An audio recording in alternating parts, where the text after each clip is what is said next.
वक्रतुण्डी महाकाय सूर्यकोटि समप्रभ निर्विघ्नं कुरु मे देव सर्वकार्येषु सर्वदा। गोविंद चले आओ,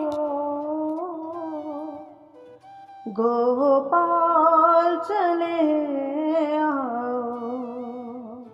नंदलाल चले आओ, नंदलाल चले आओ, गोविंद चले आओ, गोविंद चले आओ, गोविंद चले आओ, गोपाल चले आओ। राधे राधे दोस्तों, भक्ति सागर सोनिका चैनल में आप सबका स्वागत है। ठाकुर जी आप सब पर कृपा करें। हम आपके लिए लेकर आए हैं श्रीमद् भागवत कथा सार। उम्मीद है कि आपको कथा अच्छी लग रही होगी। जिन्होंने पिछली कथा सुननी हो वो डिस्क्रिप्शन में लिंक दिया गया है, जाकर सुन सकते हैं। इसके अलावा श्रीमद् भागवत गीता का भी लिंक दिया गया है, आप उसको भी जाकर सुन सकते हैं। डिस्क्रिप्शन एक बार जाकर जरूर चेक कीजिएगा। और हम आपके लिए लेकर आए श्रीमद् भागवत पुराण। पितृपक्ष में सुनने का बहुत ही महत्व, और पितरों के लिए निमित्त इसको सुनने का बहुत फल मिलता है। क्योंकि आजकल इतनी व्यस्तता और इतनी महंगाई में घर घर कथा तो नहीं हो सकती, लेकिन घर घर तक आवाज़ पहुंचाई जरूर जा सकती है। तो एक छोटा सा प्रयास आपके लिए, जिसमें पिछली कथा में हमने सुना है कि आचार्य सुखदेव जी परीक्षित जी को ध्रुव जी की कथा सुना रहे हैं, और विदुर और मैत्रेय जी का प्रसंग सुना रहे हैं। चतुर्स्कंद समाप्त हो चुका है, तो आज चलते हैं पंचम स्कंद की ओर। तो पिछले स्कंद में हमने कथा सुनी ध्रुव जी की, हमने कथा सुनी है परीक्षित जी की, हमने प्रसंग सुना है विदुर जी का और मैत्रेय जी का। तो अब चलते हैं आगे, सारा देरी ना करते हुए पांचवें स्कंद की ओर। बोल श्री कृष्ण भगवान की जय, सुखदेव जी महाराज की जय। पंचम स्कंद। परीक्षित जी ने कहा, आपने कल सायंकाल के प्रसंग में जब उपदेश किया था ना, तो आप प्रियव्रत और उत्तानपाद का वंश कहकर चुप हो गए थे। किसको बोल रहे हैं? सुखदेव जी को। प्रियव्रत के वंश में क्या हुआ? आदरणीय सुखदेव बोले, राजन, प्रिय माने अच्छा और व्रत माने प्रतिज्ञा। अपने जीवन में जिसने सुंदर प्रतिज्ञा की वही प्रियव्रत है। हम लोग जो उपवास करते हैं ना, आज एकादशी है, कल द्वादशी का व्रत है, फिर त्रयोदशी का व्रत है, इसी को बोलते हैं प्रिय व्रत, जो प्रिय है। और ये अब मैं तुम्हें आगे की कथा सुनाता हूँ। और व्रत का मतलब होता है प्रतिज्ञा, किसी चीज को छोड़ने की प्रतिज्ञा। सिर्फ भूखे मरने से भगवान नहीं मिलते, क्योंकि यदि भूखे मरने से भगवान मिलते तो गरीबों बहुत से दुनिया में ऐसे लोग हैं जिनको एक वक्त खाना भी नहीं मिलता है। तो प्रतिज्ञा, व्रत का मतलब होता है प्रतिज्ञा करना, कुछ कोई चीज छोड़ना। कुछ लोग उस दिन मुंह छोड़ते हैं, कुछ लोग बोलना छोड़ते हैं। पहले होती थी ये चीजें, आजकल तो भर भर के खाते हैं व्रत वाले दिन। तो व्रत का मतलब होता है कोई बुरी चीज का त्याग कर देना, एक दिन के लिए कुछ छोड़ देना। कोई भी आदत को छोड़ा जा सकता है, सिर्फ भूखा रहने का नाम व्रत नहीं होता है। प्रियव्रत राजा ने मन में संकल्प किया कि मैं संसार में अंधकार रहने नहीं दूंगा। भगवान सूर्य से ठन गई उनकी, सूर्य ने समान उन्होंने दिव्य रथ को प्राप्त किया। प्रियव्रत का बेटा अग्निधर हुए, और अग्निधर का बेटा नभि हुआ, और नभि का बेटा ही श्री ऋषभ देव हुए। जैसे हमारे सनातन धर्म में 24 अवतार होते हैं, वैसे जैन संस्कृति में भी 24 तीर्थ होते हैं। मैंने जैन परिवार की कथाएं की हैं तकरीबन, तो आपने भी सुना होगा कि तकरीबन 50 ऐसे कट्टर जैन जो होते हैं।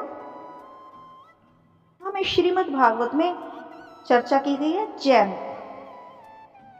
जैन धर्म की। तो जो जैन धर्म है ना, वो सनातन धर्म से अलग नहीं है, सिर्फ उनकी पूजा पद्धति हमसे थोड़ी अलग है, लेकिन असल में वो सनातन धर्म में से ही है।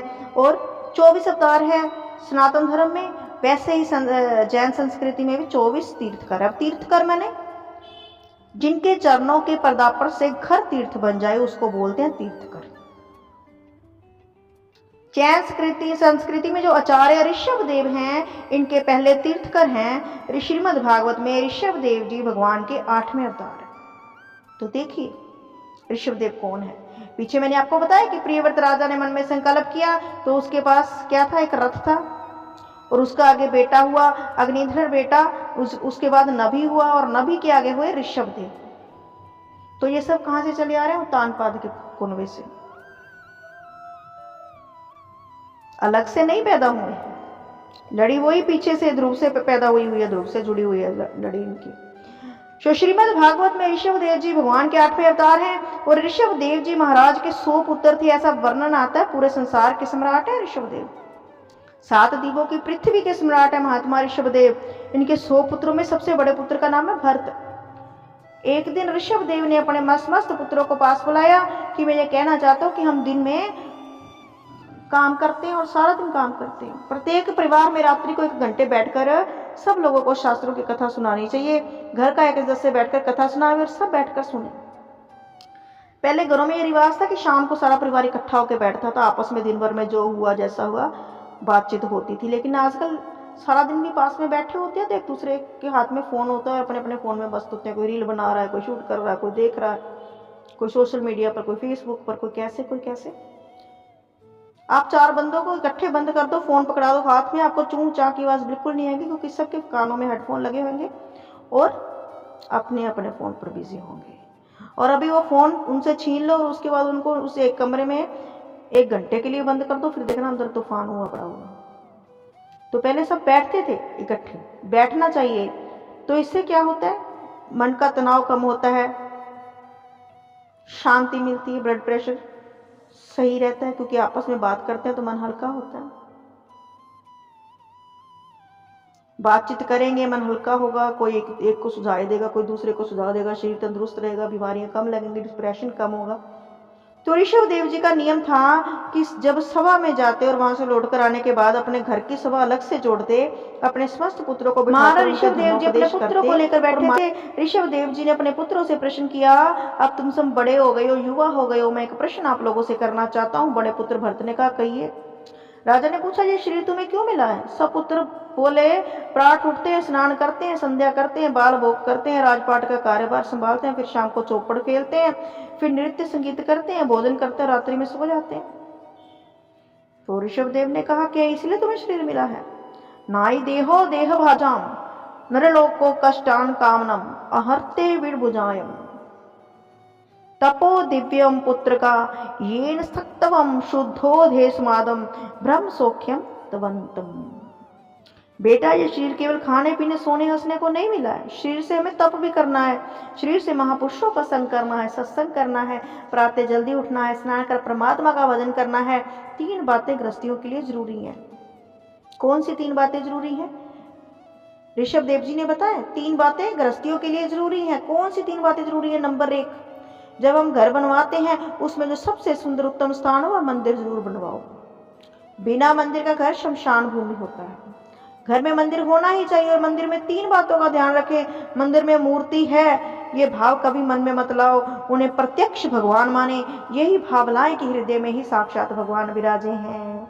और घर में भोजन बनावे तो बिना भगवान को भोग लगाए किसी वस्तु का सेवन नहीं करें। गीता में भगवान कहते हैं कि भुजन्ते ते त्वघम पापाय पंचत्यात्मकरणातम। भोजन जब घर में बनावे तो भाव ये लाए कि भगवान का भोग बना रहे हैं। जो कोई कहकर भोजन बनाता है, खाना बन रहा है हमारे लिए, तो समझो अपने पाप का ही भोजन कर रहे हैं। वैष्णव के घर खाना कभी नहीं बनता, वैष्णव के घर पर तो भोग बनता है, और वही चीज घर में बनाए जिसका भोग भगवान को लगता है। जो चीज भगवान को भोग में नहीं रखी जाती उसे घर में नहीं बनाना चाहिए। अभक्ष्य भोजन हमें स्वयं नहीं करना चाहिए। भोग कैसे लगाएं? भोजन बनाओ, भगवान के सामने भोजन धरो, तुलसी पत्थर छोड़ो, फिर आंख बंद कर भाव मन में लाओ, मेरे गोविंद भोग पा रहे हैं। एक व्यक्ति ने कहा, हम हवाई जहाज में उड़ रहे हैं, वहां हमें कुछ खाना है, तो भोग कैसे लगाएं? तो पहली बात तो हवाई जहाज में भोजन करना ही नहीं चाहिए। हवाई जहाज में यदि अपने शाकाहारी भोजन खाया है तो वो मांसाहारी है, क्योंकि चम्मच तो इधर उधर होते ही है ना। अब उन्होंने बना अलग अलग दिया, बर्तन तो वही है। और जो परिचारिकाएं भोजन लाती हैं वो नीचे ऊपर रख कर ही लाती हैं। शाकाहारी और मांसाहारी, और वो आपको शाकाहारी भोजन देने के लिए हाथ तो नहीं धोकर आएंगे। हवाई जहाज में स्वच्छता तो है लेकिन पवित्रता नहीं है। मान लो आप अपने साथ घर से कुछ खाने की सामग्री साथ में लेकर जाते हैं तो उसको तुलसी की माला का स्पर्श करके भोग लगावें। जहां भी प्रभु हो भोग लग जाता है। तीसरी बात, एक बार भगवान के चरणों में जो चीज अर्पण हो गई उसे भूलकर भी अपने पैरों में ना लावें। ऋषभदेव पुत्रों से कहती हैं, ये जीवन के लक्षण है, मैं तुम्हें 2 मार्ग बताता हूं। अब वो 2 मार्ग कौन से हैं वो सुनिए कि महत सेवा द्वार माहु विमुक्ते स्तमो द्वारा योषिणम संगी संगम महंसते समच्चिता प्रशांता विमनय सहद साधवोए। महापुरुषों की सेवा करना यह मुक्ति का द्वार है। संतों की सेवा करना, गुरुजन के चरणों में वंदना करना यह मुक्ति का पथ का द्वार है। इसीलिए महापुरुषों का संग करना चाहिए, सत्संग करना चाहिए, किसी गंदे संगति में नहीं पड़ना चाहिए। नरक का द्वार है वो। संतों की सेवा करो। संत कौन है? जो बिगड़े हुए काम को साधे वो साधु। जो आपके अंतर पीड़ा को समझकर उसे दूर करने का प्रयास करे वो साधु। हम तो संत की सेवा में लग रहे हैं और संत को हमारे दुख का ध्यान नहीं है तो वो कैसे संत हैं? अब यहाँ एक प्रसंग है कि एक गुरुजी थे, उनका शिष्य बड़ा आज्ञाकारी था। शिष्य होते हैं वो गुरुजनों के चरण दबाते हैं ना, तो गुरुजनों को भी चाहिए कि थोड़े चरण सेवा हो जाने के बाद शिष्य से कहे, बेटा अब तुम विश्राम कर दो, छोड़ दो चरणों को, बस बहुत हो गया। लेकिन उन गुरुजी के चरण दबाने का इतना शौक था कि रात्रि में सो रहे थे, शिष्य उनके चरण दबा रहा था। 9 बजे चरण दबाना शुरू किया, 10:30 बज गए। शिष्य ने सोचा शायद गुरुजी सो गए होंगे, उठकर चलने लगा तो गुरुजी ने कहा, शिष्य ने देखा गुरुजी तो जग रहे हैं तो फिर चरण दबाने लगा। गुरुजी ने कहा, तुम कितने भाई हो? शिष्य ने कहा, जी 4 भाई। अच्छा 4 भाई हो क्या? ठीक है, पांव दबाओ। थोड़ी देर बाद शिष्य ने सोचा शायद अब गुरुजी सो गए होंगे, उठकर जाने लगा। तो गुरुजी उठ गए, बोले, सुनो तुम बोल रहे थे तुम्हारे 4 भाई हैं तो 2 की शादी हो गई, बाल गोपाल कितने हुए? शिष्य ने सोचा अभी तक जग रहे हैं। चरण दबाते दबाते रात्रि के 3 बज गए। शिष्य ने सोचा अब तो सोए होंगे, 1 घंटा मैं भी सो जाऊं। तो शिष्य ज्यों ही चलने लगा तो ही गुरुजी की आंख खुली और बोले, तो तुम कितने भाई हो? यानी जो प्रश्न रात को 10 बजे कर रहे हैं सवेर के 4 बजे उसी प्रश्न को दोहराते हैं।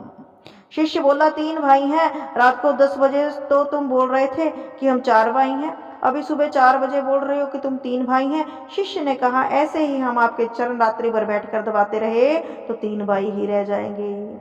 इसीलिए पहले से ही 3 बता देता हूँ, क्योंकि आप तो चरण दबाने को मना करने वाले नहीं। साधु तो वो होता है जो आपके दुख को समझे। ऋषभदेव ने कहा, उन संतों की सेवा करो, महापुरुषों का वंदन करो जो मुक्ति का मार्ग प्रशस्त करते हैं, ठगों का नहीं।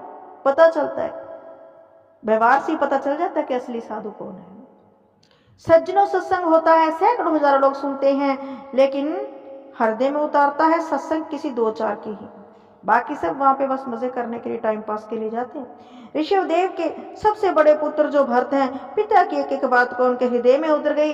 ऋषभदेव ने कहा, संसार में कुछ भी सार नहीं, ये बात तुम सत्य समझो। इसलिए भरत आदि मैं तुम सब पुत्रों से कहता हूं कि प्रेम तो सबसे करो पर ममता किसी से मत करो। ऋषभदेव के उन पुत्रों में 89 पुत्र तो उसी समय विरक्त होकर वन में चले गए और ऋषभदेव भी वन में जाकर एकांत में बैठकर भजन करने लगे। ऐसा चिंतन किया, छा गई चिंता नसी मनवा बेपरवाह, जिसको कुछ ना चाहिए सो ही शहनशाह।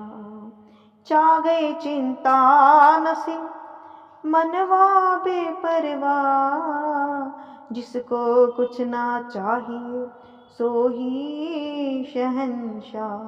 जीवन का लक्ष्य परमात्मा चिंतन, जितना समय बन सके प्रभु के चिंतन में व्यक्त करो। एकांत में बैठकर महात्मा ऋषभदेव ने आत्म चिंतन किया। आत्म चिंतन करते करते मन प्रभु के चरणों में जुड़ गया। मन का संबंध कन्हैया के चरणों में जुड़ गया। यही तो जीवन का सार है, यही जीवन का तत्व है। लेकिन संसार के लोगों को चमत्कार चाहिए, वो तो प्रत्यक्ष देखना चाहते हैं कि भगवान है या नहीं। पेपर लेने शुरू कर देते हैं भगवान की।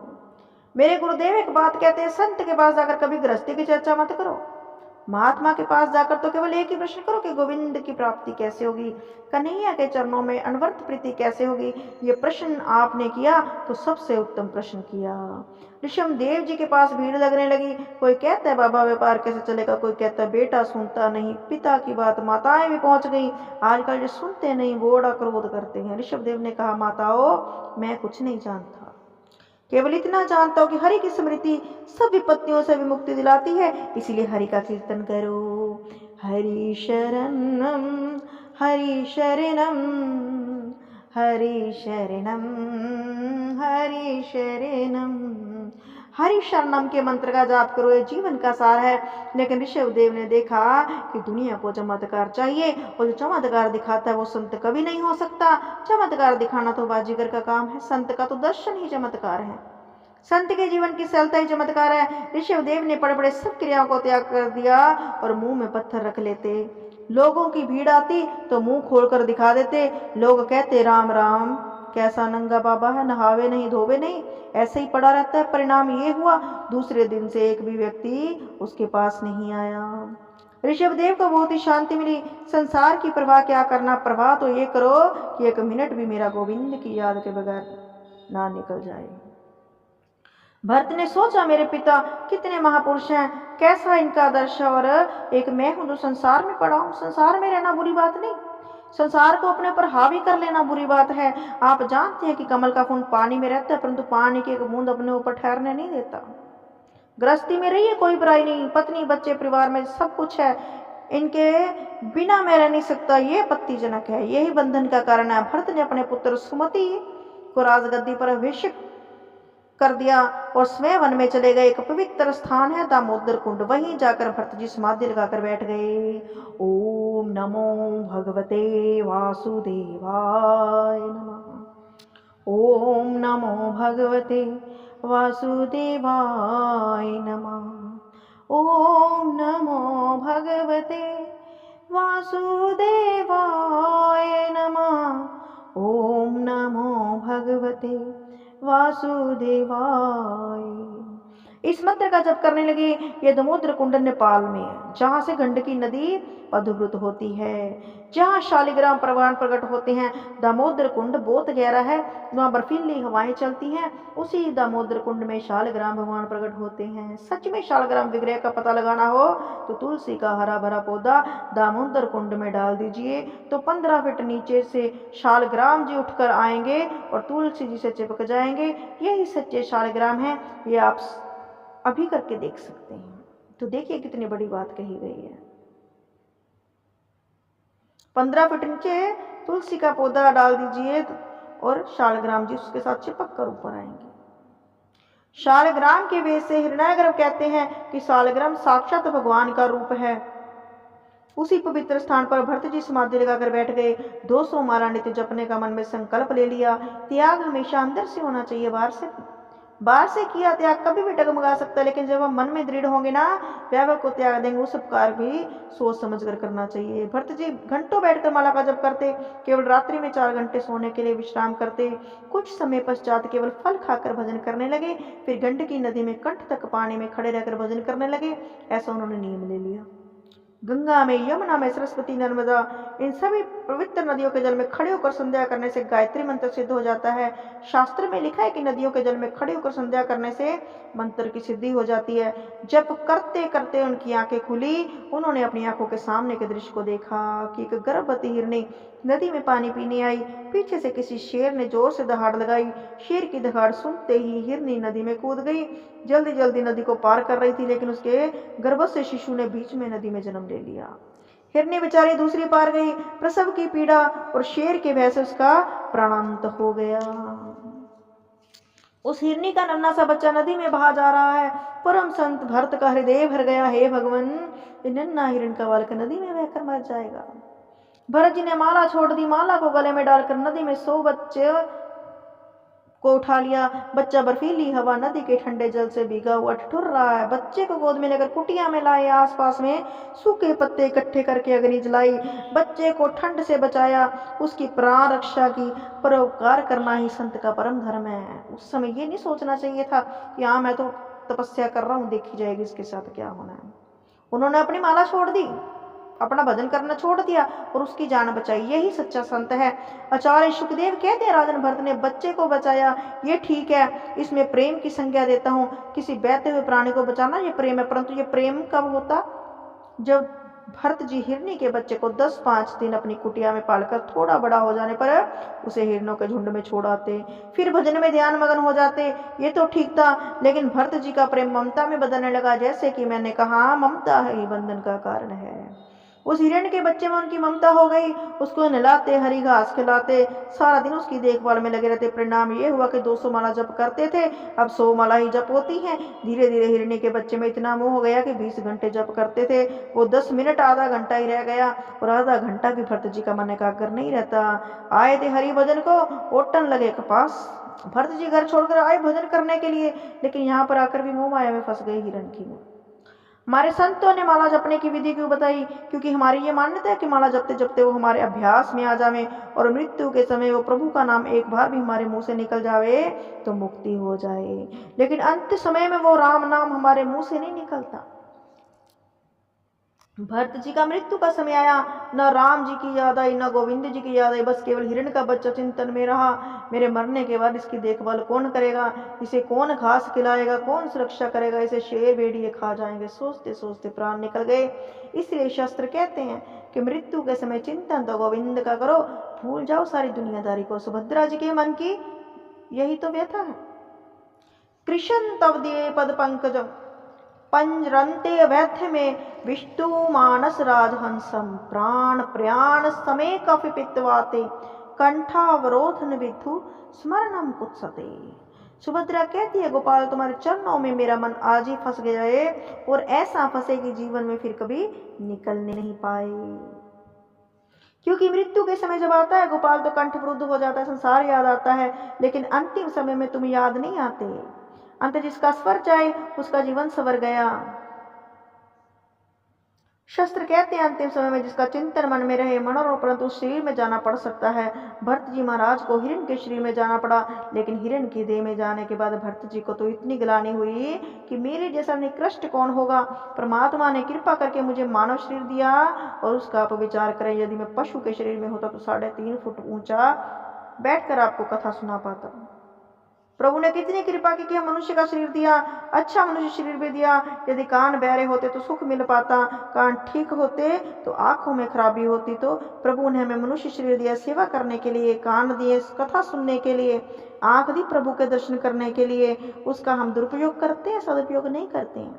भरत जी मन में पश्चाताप कर रहे हैं, जीवन में अब कभी ऐसा नहीं करूंगी जिसे मुझे बंधन में बंधना पड़े। अब हिरण बनने के बाद भी भरत जी महाराज हिरण के झुंड में नहीं रहते। हिरण खाते हरी घास, भरत जी खाते सूखी घास, क्योंकि हरी घास में कीटाणु होते हैं। एकांत में पड़े रहते। कभी कभी पूर्व जन्म के संस्कार किसी पशु के भी होते हैं। वृक्ष भी आपस में ग्रीष्म से आग लग जाती है। एक बार जंगल में आग लग गई, आग लगते ही सारे हिरण जंगल छोड़कर भागे, लेकिन भरत जी नहीं गए। उसी वन में परमात्मा चिंतन करते हुए अपनी देह का त्याग कर दिया। मेरे प्रभु ने इन्हें बहुत सुंदर अवसर दिया। सजनों, जीवन का सदुपयोग करो। इसका मतलब ये नहीं कि आप ऑफिस नहीं जाएं, आप ड्यूटी नहीं करें, आप कारोबार नहीं चलाएं, आप गृहस्थी नहीं संभालें, लेकिन कीर्तन जरूर करें, गोविंद का ध्यान जरूर करें। प्रत्येक कार्य में उनके स्मरण को मत भूलो। बस यही वो चाहते हैं कि भगवान ने बहुत सुंदर समय भरत जी को दिया। एक अंगी ऋषि पंडित जी के घर भरत जी का 3रा जन्म हो रहा है, और पंडित जी की 2 पत्नियां थी। एक पत्नी के एक बेटी है और दूसरी पत्नी के जुड़वा संतान में छोटा पुत्र भरत है। भरत को अपने दोनों पूर्व जन्मों की बात स्मरण है। जन्म लेते ही बोले, ये परमात्मा तुम्हारी कितनी बड़ी कृपा हुई कि मुझे वापस जन्म मिला, तुम्हारे भजन का दिया। अब कोई ऐसा कार्य नहीं करूंगा जिससे मुझे बंधना पड़े। भरत जी का तेजस्वी चेहरा, जिसकी उपासना करेंगे सद्गुण जीवन में आएंगे। भरत जी महाराज राम जी के उपासक है, कृष्ण जी के प्रेमी हैं, इसलिए जन्म से उनके चेहरे की रीति बहुत सुंदर है। पिता ने सोचा ये बालक मेरे घर में बड़ा विद्वान बनेगा। पिता ने जब जनेऊ संस्कार किया तो उनके कान में गायत्री मंत्र दिया। पिता ने कहा, बेटा यह गायत्री मंत्र है, 1 घंटे बाद इसे रटकर मुझे सुनाओ। भरत जी ने सोचा कि पिताजी मुझे गायत्री मंत्र दे रहे हैं, यह आत्मा बोध या आत्मज्ञान के लिए नहीं बल्कि यजमानी संभालने के लिए दिया है। कल कहेंगे ग्रह शांति याद कर लो, फिर कहेंगे सत्यनारायण की कथा याद कर लो, और फिर कहेंगे यजमानों के यहाँ शादी ब्याह कराने जाना, नामकरण कराने जाना। 4 महीने में भरत जी ने एक मंत्र भी पिताजी को याद करके नहीं सुनाया, क्योंकि वो तो इन बंधनों को छूटना चाहते थे। पिताजी ने कहा, मैंने तो सोचा जो बड़े घर में बड़ा विद्वान होगा, लेकिन ये तो एकदम जड़ पैदा हो गया, नाम ही जड़ भरत को हो गया। भरत जी किसी के से एक शब्द नहीं बोलते। अच्छा कार्य हुआ प्रभु की इच्छा, बुरा कार्य हुआ प्रभु की इच्छा, ऐसी उनकी भावना हो गई। दोनों परिस्थितियों में एक सा बनकर रहना। पिताजी मंत्रों को रटाते रटाते थक गए, मर गए, लेकिन मंत्र नहीं सुनाए। सुतेले भाई ने भरत जी के साथ अच्छा व्यवहार नहीं किया। रात का बासी अन्न भरत जी के सामने ऐसे डालते जैसे कुत्ते के सामने फेंकते हैं, लेकिन जड़ भरत जी उसी को भगवत प्रसाद समझकर खा लेते।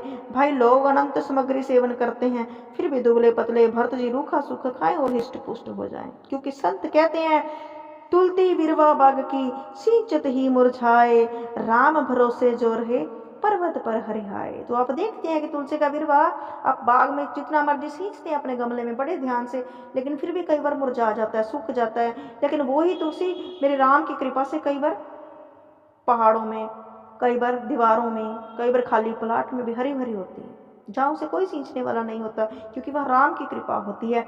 तो परमात्मा का आश्रय सर्व विघ्नों को दूर कर मुक्ति प्रदान करता है। जड़ भरत जी के भाइयों ने घर से निष्कासित कर दिया। भरत जी वन को प्रस्थान कर गए। जंगल में भीलों ने काली के सम्मुख उनकी बलि देने की चाही, लेकिन स्वयं काली देवी ने उनकी सुरक्षा की। ऐसी वीतरागी संत जो हर्ष और शोक में एक सा रहता है, कुछ भील उन्हें शरीर कष्ट दे रहे हैं, इससे उन्हें दुख नहीं था, और काली ने उनकी सुरक्षा कर दी, जिसे हर्ष भी नहीं। मार्ग में जा रहे, कहाँ रुकना है मालूम नहीं, कहाँ जाना है पता नहीं। जा गई चिंता नशी मुन वा बेपरवाह, जिसको कुछ ना चाहिए सो ही शहंशाह। मार्ग में रघुगुन जाके जड़ भरत जी से मिलना हुआ। रघुगुन सत्संगी तो है, परंतु दह अभिमान की जीत लिया। सामने से आ रहा था सिंधु देश का राजा रघुगन। राजा पालकी में बैठकर आ रहा है। रघुगन राजा बड़ा अभिमानी है। पालकी उठाने वाले 4 कारों में एक व्यक्ति अस्वस्थ हो गया। वो बोला, क्षमा करे महाराज, मैं चल नहीं पाऊंगा। राजा ने कहा, सारी प्रजा तो मेरे सेवक के समान है, जो भी पथ में मिले उसको लगा लो पालकी जोतने के लिए। रास्ते में और तो कोई मिला नहीं, बट जड़ भरत जी मिल गए। उन कारों ने पकड़कर जड़ भरत जी को सबसे आगे लगा दिया। सुखदेव जी कहते हैं, परीक्षित अपनी आंखों को बंद करो और एक बार दृश्य अपने दिल में उतार कर देखो। इतना बड़ा संत महात्मा ज्ञानी पुरुष एक साधारण से राजा की पालकी को कंधे पर उठाकर चल रहा है। जड़ भरत जी का नियम था, 5 हाथ जमीन आगे की ओर देखकर चलते थे, एक भी चींटी उनके पाँव के नीचे ना आ जाए। पाँव नंगे ही रहते थे। महात्मा जड़ भरत जी के पैरों के नीचे कोई चींटी आ गई, तुरंत जड़ भरत के ऊपर उछले। जब पालकी जोतने वाला यदि उछलेगा तो पालकी में बैठने वाले की हालत क्या होगी, अनुमान लगाइए। जड़ भरत ने उछलने से राजा के सिर पे पालकी के ऊपर की लकड़ी जोर से लगी। कहारों से बोले, तुम लोग ढंग से नहीं चलाते, सिर में चोट आ गई। तीनों कहार बोले, क्षमा महाराज, हम तो ठीक ही चल रहे हैं, नया मोटा बाबा है ना तो यही उछलता है। जड़ भरत को रघुगन समझ नहीं पाया। राजा बोले, क्यों पहली बार आए हो मेरे राज्य में, ढंग से पालकी चलाओ। जड़ भरत ने कोई जवाब नहीं दिया। रास्ते में चलते फिर कोई जीव आया, फिर उछल पड़े। थोड़े क्रोध में फिर राजा बोले, इतना मोटा ताजा शरीर होते हुए पालकी ठीक से नहीं चला पाते, बार बार मेरे सिर में चोट लगती है। जड़ भरत ने कोई जवाब नहीं दिया। फिर कोई जीव आया, वो फिर उछल पड़े। रघुगन बोला, तुम तो जीवित ही मुर्दे के समान मालूम होते हो, कुछ बोलते भी नहीं हो, कहाँ से पागल आ गए, बार बार बोलने से भी इस पर कोई असर तो हो नहीं रहा, ये तो बोल ही नहीं रहा, जवाब क्या देगा। वैसा ही तुम कोई शव के समान मालूम होते हो, पालकी ढंग से नहीं चलाओगे तो ऐसी सजा मिलेगी कि जीवन भर याद रखोगे। राजा की बात सुनकर जड़ भरत की आंखों से आंसू झरने लगे। वो गंभीर होकर खड़े हैं। जड़ भरत ने सोचा, अपने जीवन की मैंने 40 बसंत पूरे कर लिए, पर एक शब्द आज तक किसी से बोला नहीं। आज मुझे बोलना होगा। यदि आज मैं नहीं बोलूंगा तो लोग कहेंगे, जड़ भरत जैसे ज्ञानी ने जिसकी पालकी को कंधे पर रख लिया, फिर भी वह राजा मूर्ख का मूर्ख ही रह गया। कितना सुंदर दृश्य है, आप दर्शन करें। पालकी रखी है कंधे पर और जड़ भरत ने पीछे मुड़कर राजा की तरफ देखा और जवाब देते हैं, तव्योदितं व्यक्तमवि प्रलबंधम भ्रतु समे स्याधिवीरभारम गन्तुर्दिन स्याधिगम अध्वा पीवते राशो नाविदम प्रभातम। राजन, तुम्हारी बात मेरी समझ में नहीं आई। भाई, पालकी चलाने का परचम उसे होगा जो पालकी चलाता है, जो कभी चलाता ही नहीं उसे श्रम क्यों होगा? जमीन पर चलने का श्रम भी उसे होता है जो जमीन पर चलेगा, जो जमीन पर नहीं चलेगा उसे श्रम क्यों? दूसरी बार तुमने मुझसे कहा कि बड़ा मोटा ताजा शरीर के लिए घूमते हो, तुमसे पालकी नहीं चलती, ये भी गलत कहा। मोटा होना, पतला होना, लंबा होना शरीर का धर्म है। फिर तुम कैसे कह सकते हो कि मोटा होना, पतला होना ये तो कुदरती देन है? तीसरी बात तुमने कहा कि तुम हो तो जीवित ही मुर्दे के समान हो। अरे, जीवन में जीना मरना दोनों समान है। जन्म लेना, मर जाना, मोटा होना, पतला होना सब शरीर के धर्म है। भूख लगना, प्यास लगना, निद्रा, अतंत्र होना, भय ग्लानि का होना, ये सब प्राण, मन और बुद्धि के धर्म है। मैं प्राण नहीं हूं, मैं शरीर नहीं हूं, मैं बुद्धि नहीं हूं, मैं शरीर कैसे हो सकता हूं? मैं हूं चिन्मयी आत्मा, जो आत्मा कभी जन्म नहीं लेती, जिसकी कभी मृत्यु नहीं होती। तुमने कहा मैं तुम्हारी चिकित्सा करूंगा, दंड दूंगा। राजन, क्या दंड दोगे मुझे? एक बात बताओ, गेहूं को पीसते पीसते हम मैदा बना देते हैं, पर तुम मैदा को पीसकर क्या बनाओगे? मैदा को पीसकर कुछ नहीं बना सकते। फूलों के रस में से निकलकर हमने इत्र बना दिया, अब तुम इत्र का रस निकालकर और क्या बनाओगे? क्या चिकित्सा करोगे मेरी? क्या दंड दोगे मुझे तुम? अरे राजन, ये पाल की पृथ्वी का एक टुकड़ा है, जो पालकी में बैठा राजा रघुगण पृथ्वी का दूसरा टुकड़ा है, और ये जड़ भरत राम का शरीर पृथ्वी का तीसरा टुकड़ा है। पृथ्वी के एक टुकड़े पर, एक टुकड़े को धरकर उस पर एक और टुकड़ा धर दिया जाए तो परिश्रम किसको होगा? इतनी बातें सुनकर रघुगण राजा पालकी से नीचे कूद पड़ा हुआ। नीचे उतरकर जड़ भक्त के चरण पकड़ लिए और क्षमा करें भगवान, आपका परिचय क्या है? मुझसे बहुत बड़ा अपराध हो गया, बहुत बड़ी गलती हो गई, मैं आपको समझ नहीं सका। पालकी ढोने वाला कोई व्यक्ति इतना बड़ा विद्वान नहीं हो सकता। आपने जनेऊ सूत्र पहना है, जिससे ये बात बिल्कुल निश्चित है कि आप कोई ब्राह्मण है, बहुत बड़े विद्वान हैं। आप कौन हैं? व्यास हैं, पराशर हैं, वशिष्ठ हैं, कपिल देव हैं, आप कौन हैं? भगवान कपिल ही तो नहीं आ गए मेरे अज्ञान को दूर करने? भरत जी बोले, ये तुम्हारी दूसरी गलती, मुझसे ये पूछना कि मैं क्या हूँ। अरे, जो मैं हूँ वो तुम हो, और जो तुम हो वो मैं हूँ। इस सूर्य के नीचे 1000 घड़ों में पानी भरकर रख दिया जाए, अब प्रत्येक घड़े में नजर डालकर देखिए, सूर्य सबके अलग अलग दिखाई देगा, परंतु सूर्य कभी 1000 नहीं होते। ऐसे ही आत्मा परमात्मा का प्रतिबिंब है, जो तुमसे भी, मुझ में भी, सब में एक सा है। रघुगण बोला, महाराज मुझे सरल भाषा में समझाइए, मुझे समझ नहीं आ रहा आप क्या कह रहे हो। तो रघुगण ने जड़ भरत से प्रश्न किया, भगवान ये बताइए शरीर का संबंध किससे है? भरत जी बोले, शरीर का संबंध है इंद्रियों से, और इंद्रियों का संबंध है बुद्धि से, और बुद्धि का संबंध है आत्मा से। जड़ भक्त ने रघुगण से कहा, जब ये संबंध है, जब हम चूल्हे पर बर्तन रखते हैं, बर्तन में पानी डालते हैं, चावल डालते हैं, तो अग्नि का संबंध बर्तन से, बर्तन गर्म हुआ, और बर्तन का संबंध है पानी से, पानी गर्म हुआ, उसमें पड़ा हुआ चावल पककर भात बन गया। जब शरीर का संबंध इंद्रियों से है, तो जो पालकी ढोता है उसका श्रम इंद्रियां भोगेंगी। इंद्रियों का संबंध बुद्धि से है तो बुद्धि भोगेगी, और बुद्धि का संबंध आत्मा से है तो आत्मा क्यों नहीं भोगेगी? जड़भरत ने कहा, राजन मान लो मैंने चूल्हे पर बर्तन रखा, बर्तन में पानी रखा, पानी में चावल की जगह पत्थर डाल दिए, कभी भात बनेगा क्या? ऐसे ही आत्म परिवर्तन है। तुम बातें ज्ञान की करते हो, जानते नहीं। दोनों सत्संग हुआ, यह सत्संग बड़ा अद्भुत है। आचार्य सुखदेव जी महाराज राजा परीक्षित को इस प्रसंग का वर्णन कर रहे हैं। सुखदेव जी कहते हैं, राजन विशेषता है कि भरत जैसा संत राहुगण जैसे विमानी को आत्मा उपदेश दे रहा है। जब भरत ने रघुगण से कहा, आत्मा की अनुभूति कैसे हो? राजन, आत्मा का ज्ञान कभी तपस्या से नहीं होता। घर छोड़कर वन में जाने से, ग्रंथों का अध्ययन करने से बाद अनुभूतियां नहीं हो सकती। आत्मा का जो स्वरूप है वो बताने का विषय नहीं है। अनुभव होते ही सुनने की चीज नहीं है, रंगों का विषय नहीं है। जब तक महापुरुषों के चरणों के धूल मस्तक से नहीं लगाओगे, महापुरुषों के साथ सत्संग नहीं करोगे, तब तक तुम्हें आत्मबोध नहीं होगा। इसलिए आत्म ज्ञान के लिए जो कार्य अत्यंत आवश्यक है वो है सत्संग, महापुरुषों का सत्संग।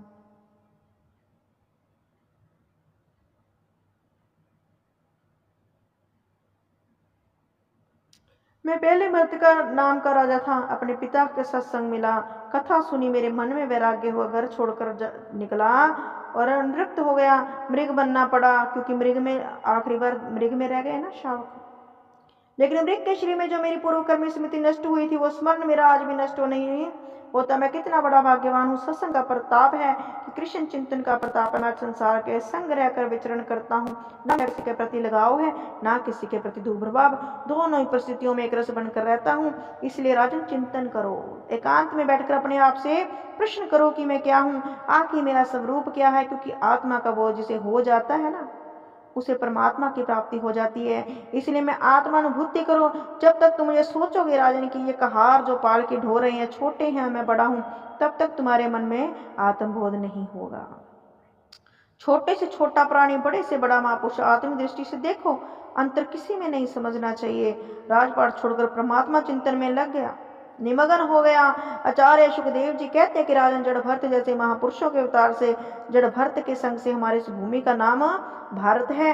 हमारी भूमि पर 3 भरत हुए, एक है कैकेयी कुमार श्री भरत, दूसरे भरत श्रीमद् भागवत के ज्ञानी जड़ भरत, और तीसरे दुष्यंत नंदन शकुंतला कुमार श्री भरत। इन तीनों भरतों को हम वंदन करते हैं। एक भरत हैं भक्त योगी, दूसरे ज्ञान योगी, और तीसरे भरत हैं कर्म योगी। इन तीनों महापुरुषों का नाम पर हमारी भूमि का नाम भारतवर्ष पड़ गया है। सुखदेव जी कहते हैं राजन, वैसे तो हमारी पृथ्वी पर 7 द्वीप हैं, लेकिन 7 द्वीपों में एक द्वीप श्रेष्ठ है, उसका नाम है जम्बू द्वीप। जम्बू द्वीपे भारत खंडे। 9 प्रकार के वर्ष हैं। इन 9 वर्षों में 9वां भारतवर्ष है, और भारतवर्ष कर्म प्रधान है। अहो अनिशा किमकारी शोभनम प्रसन्नम ऐशा शिवदूतम स्वयं हरिम यजर्नम लब्धम नरिषु भारता जिरे मुकंद स्वैवेकम सुप्रहायनम। देवता भी तरसते हैं, प्रार्थना करते हैं भगवान मनुष्य शरीर मिले तो केवल भारत में मिले, क्योंकि जो सुख पवित्र भूमि पर स्वर्ग में नहीं मिला था, वो स्वर्ग चाहे भागवत नहीं सुन सकते। स्वर्ग में तो हम यहाँ तो सत्कर्म करते हैं, उसका फल पुण्य का फल बोने स्वर्ग जाते हैं। पुण्य क्षय होने के बाद फिर संसार में आना पड़ता है, लेकिन भारत की भूमि पर सत्संग के माध्यम से हम अपने जीवन को संवार सकते हैं। कर्म प्रधान विश्व रचि राखा, जो जस करें सो तस फल चाखा। जैसा कर्म करोगे वैसा फल देगा भगवान। परीक्षित ने कहा है क्षमा करें, नरकों की बात आप कल भी कह रहे थे। नरक क्या होते हैं? आचार्य सुखदेव जी कहते हैं राजन, हमारी भूमि की दक्षिण दिशा में 99,000 योजन की ऊंचाई पर 28 प्रकार के नरक हैं। दक्षिण दिशा में ध्यान दीजिए। आदमी जब पाप कर्म करता है तो यमराज के दूत गले में रस्सी डालकर लेकर जाते हैं नरक में। अब वो पूछ रहे 28 नरक कौन से हैं? तामिस्र, अंध्य तमरिसर, रौरव, महारौरव, कुंभी, पाककाल, सूत्र, 80 पत्रवन, झूठी गवाही, और जो धोखा करता है उसे तामरिस नाम के नरक में जाना पड़ता है। जो व्यक्ति प्राय धन को हड़पना करता है ना, वो तामिश्र नरक में जाता है। जो व्यक्ति किसी से घृणा द्वेष करता है वह रौरव नाम के नरक में जाता है। जो व्यक्ति हिंसा करता है वह कुंभीपाक में जाता है। राजा ने पूछा कुंभीपाक नरक क्या है? सुखदेव जी बोले, बड़ी भट्टी पर बड़ी कढ़ाई में हजारों मन तेल उबलता है, उसमें उस व्यक्ति को डाल दिया जाता है। अपने बुरे कर्म को याद करके उसको सजा भुगतनी पड़ती है, तकलीफ होती है, मरने से ज्यादा तड़पता है। सोचिए, एक छींटा तेल का गर्म का ऊपर पड़ जाए तो तड़प जाता है आदमी, और उस कढ़ाई में डाल दिया जाए तो उसका क्या बनता होगा। प्राणी को कष्ट मत दो। सुंदर पशु पक्षी परमात्मा की दृष्टि के सुंदर हैं, उसे हम जीवन नहीं दे सकते तो मारो भी मत। अपने स्वार्थ के लिए मानव जीव हत्या करके उसको पकाकर खा जाना। विदेशी लोग दिन पर दिन शाकाहारी होते जा रहे हैं, और हम लोग कहते हैं कि इसमें ज्यादा विटामिन मिलेंगे, प्रोटीन मिलेंगे। बाहर वाले लोग छोड़ रहे हैं और यहाँ वाले खाना शुरू कर दिए हैं हिंदुस्तान की। ये परिवर्तन मेरे जीवन में भागवत कथा सुनने से हुआ। मैंने एक लेख लिखा, एक मनुष्य का जो शरीर है वो चलता फिरता कब्रिस्तान है। ये कैसे? वो बोले, मनुष्य कितने पशु पक्षियों को मारकर खाता है, तो उनकी कब्र तो मनुष्य के शरीर में ही है। कब्रिस्तान हमारा शरीर है, परमात्मा मिलेगा कैसे? परमात्मा तो मंदिर में रहते हैं। हृदय के मंदिर बनाओगे तो उसमें राधा माधव का वास होगा। हिंसा की वृत्ति को छोड़ो, वेद के विरुद्ध आचरण करेंगे तो फल भुगतना पड़ेगा। बोल श्री कृष्ण भगवान की जय। श्रीमद् भागवत कथा सार पंचम स्कंद समाप्तम। तो आज हमने सुना पंचम स्कंद, जो कि हमने आज ही ठाकुर जी की कृपा से कंप्लीट हो ही गया है, जिसमें हमने जड़ भक्त और भारतवर्ष में पैदा हुए 3 भरतों की कथा सुनी। उम्मीद है कि आपको अच्छी लग रही होगी। यदि अच्छी लगी हो तो लाइक, सब्सक्राइब, शेयर जरूर करें। कमेंट बॉक्स में जय श्री कृष्ण जरूर लिखिएगा। धन्यवाद।